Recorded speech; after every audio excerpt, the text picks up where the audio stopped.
آج صبح میں اپنے آپ کو پولیس کے اتھارٹیز کے حوالے کرنے جا رہی ہوں. I have taken this decision because میرے لیے پچھلے 5 دن بہت مشکل گزرے ہیں. مجھے اپنی اتنی پرواہ نہیں ہے، بٹ میری فیملی کے ساتھ جو کیا گیا ہے وہ میرے لیے ناقابل برداشت ہے. انہوں نے میرے والد صاحب، میرے بھائی اور میرے ہسبینڈ کو آدھی رات کو میرے گھر میں گھس کے ان کو اغوا کیا.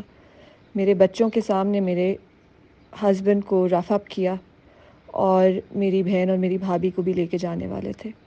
پوری رات انہوں نے ان کو جیل میں رکھا. میرے والد صاحب ایک ڈائبیٹک ہیں اور جو پوری فیملی کے اوپر، ہم سب کے اوپر وہ رات ایک ٹارچر کا سبب بنی ہے.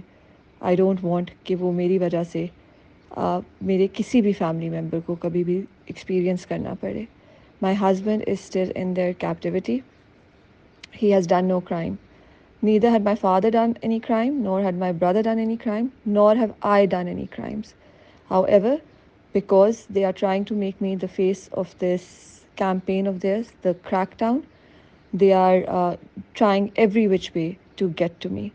I did not abscond or run away from the law because I am scared or that I'm guilty. I'm neither scared nor am I guilty.